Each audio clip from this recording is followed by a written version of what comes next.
Hey, welcome to News from Heaven. This is the show where we try to figure out life and the mind by taking an annotated journey through the writings of Swedenborg. If you've been journeying with us at all and you liked it at all, don't forget, I know, I'll keep reminding you of this, but liking and subscribing. This is how our airplane flies. Because if we don't know that you guys like the show, why would we keep doing it? And if YouTube doesn't know that people like the show, why would it show it to anyone else? So you really can get us going. Thank you so much for doing that. Today we're going to be looking at how to detect evil spirits, and we're actually going to go after it in kind of a strange way.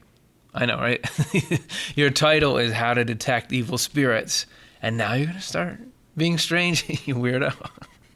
Okay, don't click away. This is going to be great. We're going to be looking at spiritual tests, love, and evil spirits. We'll get to them. But what we're not going to do, you'd think in a detecting evil spirits video, the genre, classically, I would say, put a crystal in this corner of your room, and then if you put one more over here, and then across here, whenever they cross the threshold, you'll see this spin.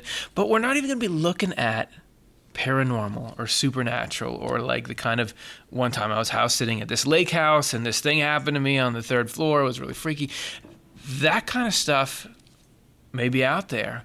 But what I'm going to assert to you today is that you can detect evil spirits much more easily because in the everyday actions that you have, because you today have already been interacting with evil spirits. How does that work? Well, okay, so you know how this show, what we're trying to do is get ourselves above the fray. We talk about how everybody walks around in life with stuff that's getting them down. It's some kind of regret, or it's some kind of fear, or this is some kind of, I want somebody to do something that they won't do, or I want life to turn out in a certain way that it's not turning out. And this stuff really kind of sucks the energy out of us. Isn't that a little bit weird? Like, why do you have a fairly intelligent, fairly skilled, fairly precise, seemingly intuitive system for giving you the right thoughts and feelings to make you miserable as you're walking around? Swedenborg says that's because those clouds aren't just clouds, they are sort of messengers for evil spirits. The thoughts and feelings that we end up with that are negative, that are evil, that are trying to suck us dry, those are coming out of hell. That's the source of them. Of course, that sounds very weird, but I would say it is weird, but it's not quite as strange. Maybe, if you think about it in context, because everybody's totally cool now with the idea that, there are tons and tons of microscopic pathogens inside your body. And these are little animals that live in a manner in which they're designed to go after parts of your body and cause all kinds of disruption. And so you have little other things in your body that go after them and try to take, right, that happens. We're also cool with the idea that there are giant networks of like phone scammers. This is a smartphone.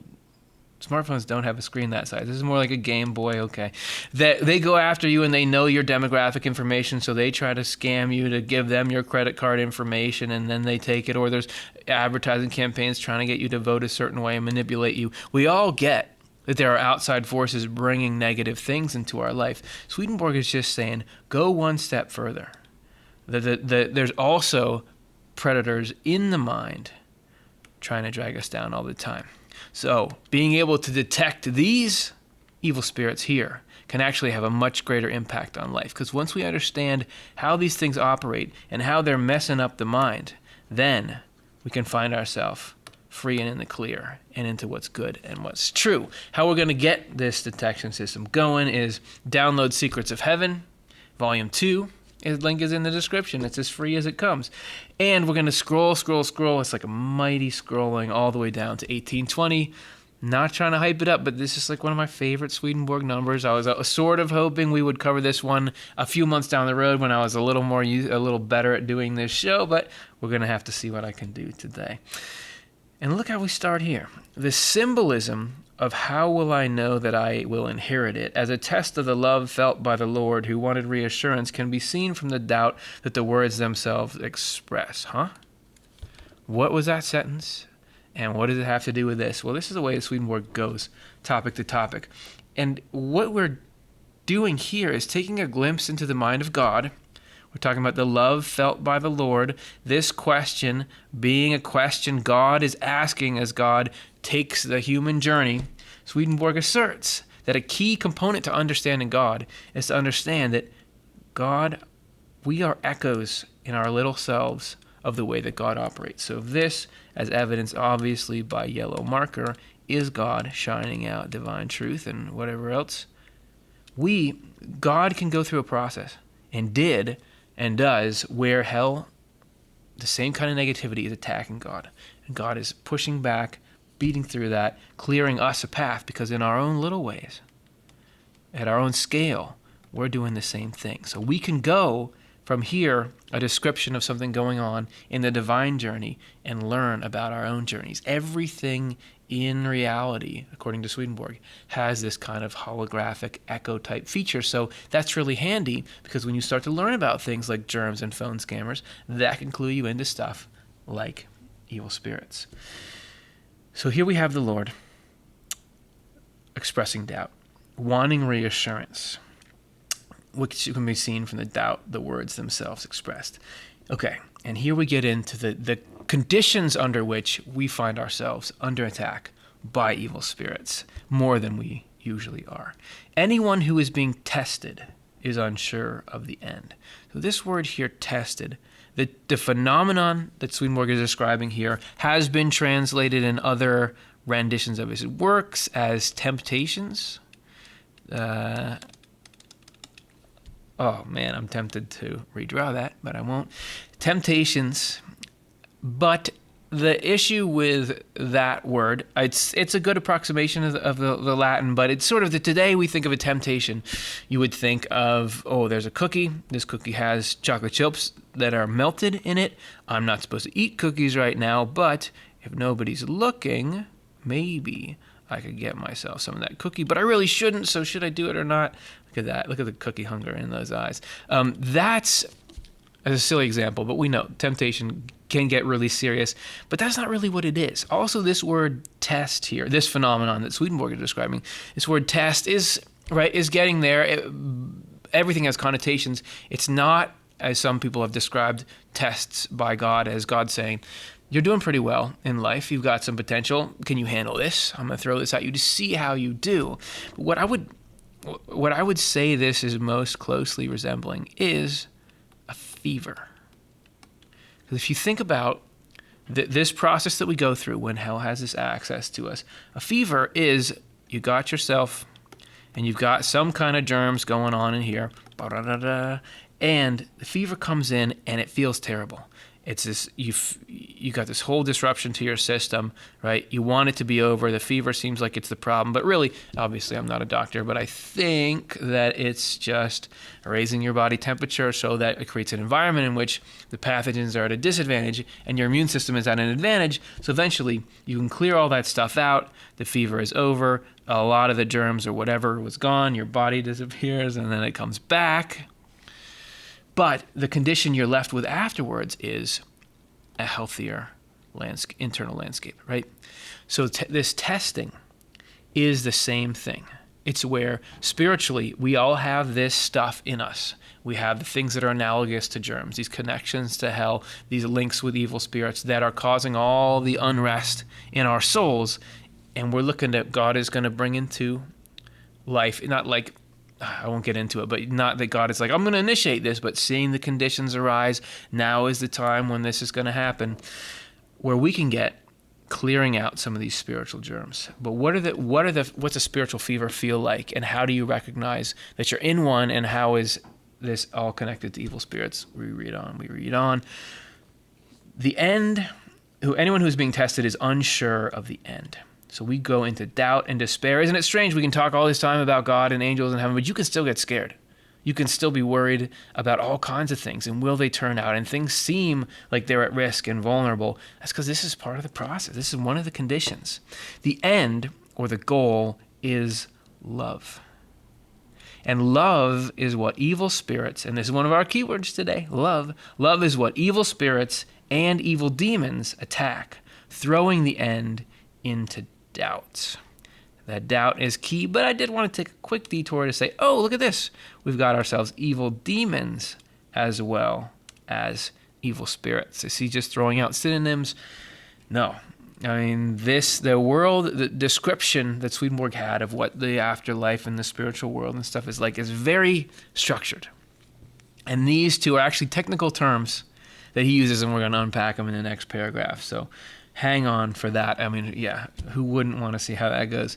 So the point is, there's these two kinds of phenomena that are trying to take what we love and make us fear for its survival in some way. And I don't know if you've ever felt something like this come along, where you're trying to go about your day and you have something that you care about and you just feel like it's being attacked from all angles. But outside, inside your thoughts and feelings, you're worried about how it turns out. Why do things pile up like that? Well, it's because this is the MO of evil spirits and the necessary conditions for the spiritual fever to do us well. The more love the victim has. By the way, victim, that would be you and me. This is when this happens to us. The more doubt they cast. If the cherished end or goal did not become doubtful, even to the point of despair, there would be no struggle. Have you ever felt like really despair over something that you love or care about? Like, I don't know if I'm going to make it. I don't know if this thing is going to make it.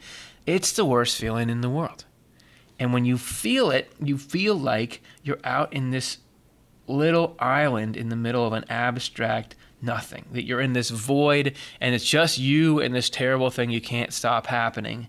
And there's no help and there's no anything, there's no structure, and that you're thinking something is very wrong. If I ended up here, something is very wrong. I should be like all the way at the other margin over here with the yellow guy.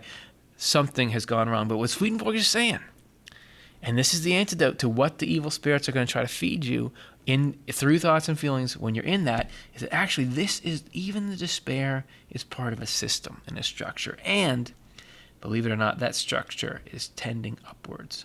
That this is a step moving us higher and higher out of everything that's bad and into everything that's good. But if we didn't have this despair, this condition under which we're willing to say, wow, I suddenly know what's important in life. When something goes wrong, isn't it, perspective hits you really hard.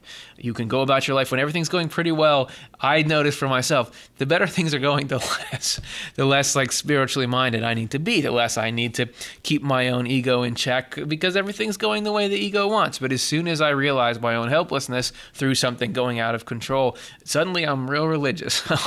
And this is part of why this is such a potent spot. Even though it feels terrible, there is something in the despair. Certainty about the outcome comes just before victory and is part of the victory. So in the end, when we realize, no, life is good, everything is going to be okay. God is taking care of things. The design is working. Nothing really precious is actually at risk. Then we're okay. But it's not always going to feel like that. So few people know much about these challenges. And this was, Swedenborg found himself trying to describe a world that we all participate in, but that very few people label what he would see as correctly or understand the working parts in. So he's trying to introduce this whole concept to us here. So let me explain. Sure, hit us. Explain briefly here. Evil spirits never fight against anything but what we love. Look at that. Evil spirits never fight against anything but what we love. So you are defined by what you love. That's what Swedenborg says. Really, there's the shape of your body, and there's your assets and those sort of things. But who you really are is what you love, what you really care about, and consequently, that's exactly what hell wants to tear apart. The more passionately we love something, the more bitterly they fight it. And here we get into this distinction. Evil demons combat anything good that touches our hearts. Evil spirits can be green. It's a little too cheerful, but evil spirits combat anything true that touches our heart. As soon as they become, and this is amazing. Why is this news from heaven? Because it's this amazing intel into these processes that would just remain murkily in the shadows back there, and you would just be on the receiving end. This is like you get a sneak peek into the call center that's sending out all these phone scams, and you know how they profile people and why they do what they do. This is completely like James Bond level information we've got back here. As soon as they become aware of something we love, no matter how small, or smell out anything dear and pleasing to us, they immediately attack and try to destroy it. Okay, so let's break it down. Let's say there's us, and I will represent us by a giant head that is way too stretched vertically, but that's good to give us some inside drawing space. Hello. You have all these things in you that you care about. Maybe you've got some kind of family that you care about. Maybe you have some sort of religious convictions. I'm just not going to even try to make these icons match what I'm saying. Maybe you've got religious convictions. Maybe you have some kind of friends or other relationships that really matter to you. Maybe you have a quest or a goal that you're trying to get done. Maybe you have a particular side of humanity that you find precious. Maybe you care about the environment, whatever it is that you love. Maybe you just care about something like innocence, or whatever it is. So then you've got these evil spirits in the spiritual world who, they don't, according to Swedenborg, they don't see us physically, but they can see what we love because love is spiritual. So they're here, and as soon as they notice, hey, you know what? This person really cares about this. Do you see that? Yeah, I see that. All right, they care about that. So since they care about that, I know exactly how to get at them. And there's sort of people like that, or maybe you've done that before yourself, hopefully, since said you are sorry, but you can tell somebody is vulnerable to this. That's the essence of schoolyard bullying, is, this person doesn't want to be called this, so we're going to call them that. Or if you are mad at somebody, you'll suddenly find yourself wanting to pick out a particular flaw that you know is going to hurt them. Evil spirits are that to the max. And they're saying, okay, you love that. We're going to get in there and we're going to try to destroy it. So we're going to infuse all these thoughts about the nature of it. We're going to try to destroy what you love there. And actually, we're going to get right to the specifics as we continue this series of that here. So they're going after you. And just FYI, in case you are still like, well, they're not so bad. That's not so bad. In the process, they are trying to destroy the whole person because our life consists in what we love, as I was saying. Nothing could possibly give them more pleasure than to destroy us. Okay, I mean, maybe you could go for a different hobby, but if that's what you like, try away. Nor do they ever stop trying, even if it takes forever, unless the Lord drives them away. So in this fever process, even though God is trying to make it so that it ends up good for us, it's not hell playing along like, okay, we're going to work and just try to make this the best spiritual growth experience that they can have. They're in it to win it for themselves. But the power, the intuitiveness, or not intuitiveness, but the intelligence of divine providence is able to work this system so that it ends up for our good, even with as dire as things are about to get. The malicious, deceitful ones so how do they gain access to us? The malicious, deceitful ones worm their way into our sensual loves, stoking them and so awakening us to them. So we're walking around. I feel like every picture I've drawn so far, this has been a picture of a person. Well, I won't, so you know what? I'm not going to draw a person. I'm going to draw a heart because a heart is good for. So we got something that we love here, right? Something that we care about. And love is not always in a positive sense. It could be pride. It could be that we love our reputation. Whatever it is, they're just happy as long as it makes us miserable when we attack it. So we've got something here, and evil spirit can just make its way in and say, like, okay, I'm going to fan the flames of this so you start to feel in some way this is coming up for you in life. All right? We've got we've stoked that, awakening us to them. We care about this thing now. Once they have done so, they immediately set out to destroy what we love and consequently to kill us by 1,000 bewildering means. Because I'm using here, this pretty, recognizable terms and things that we can kind of relate to. Swedenborg says it goes all out into this crazy spiritual stuff that would be as foreign to us as microscopic warfare inside our immune system would have been a couple hundred years ago. And we're going to get into that warfare next time. But for now, that's the news from heaven. And you might say, that didn't sound like news from heaven. This was all about hell. But the perspective, man, because if we're looking at how do we get out of here, this, to me, learning about the things that are causing you problems can even be more helpful than learning about the good side. If we can get in here and figure out, oh, you evil spirit are bringing this, you're bringing this, and it's never going to be that simple and one-to-one. It's murky, it's psychology, but to know that there's an operation into us that is like they describe it now, instead of me sitting here and feeling like, why do I just feel like I'm going to crumble and die? Why does it seem like the things I care about are being destroyed? Why am I on this island of despair? And now we know it's not as scary. Because if you just suddenly had money stolen out of your account and you just thought, what just happened? Now, can I not trust the bank? Is money itself unstable because money can just disappear at any time? How am I ever going to save anything in my life? No, when we learn, oh, there are these scammers, they steal your credit card at the gas station and they run it, they try to do it a million times, it's all right, we'll refund you the money. Knowing that what it is that hit you, what its intent was, makes all the difference. Because, especially in the mind, because if you don't know that there is this psychological picture going on where heaven is trying to lift you up, right, and hell is trying to pull you down, all you know is like, wow, I must really suck if this is what I'm thinking about myself, if this is what I'm feeling, if this is my mental weather, there must be something really wrong. I must be just looking at the world, seeing something terrible, and that's what's causing this thing in my mind.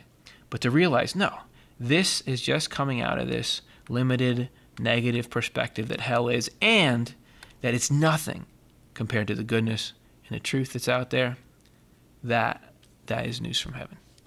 Was it to you? Did that work at all? Hopefully you got a little mood change just from this episode. I mean, that's what we're trying to do. Let me know in the comments, do you feel any better now than you did, 20 minutes ago when we started this? And did you pull anything out of this that you feel like you can use? It's all weird and big, evil spirits, and they're coming, but anything you could use to get leverage on just your own thoughts and feelings. To say, oh, I'm going to use this principle to make this mental situation not as potent. If you did, leave those in the comments, because I want to know. I'm still fighting this battle all the time myself. I'd love to, swap recipes with you. So thank you so much for watching. If you don't mind, like and subscribe. Even if you didn't like it, actually don't know, only if you like it. That would really help this keep going. We can keep getting the news from heaven out. And next week, we're going to be getting into just what? In the next episode. Oh, you're probably watching this later. You can just click there right now. In the next episode, we're going to be getting into a lot more specifics and just how this sort of fray plays out. Who does what, where, what these guys are trying to do to you. Thanks, everybody, and we'll see you then.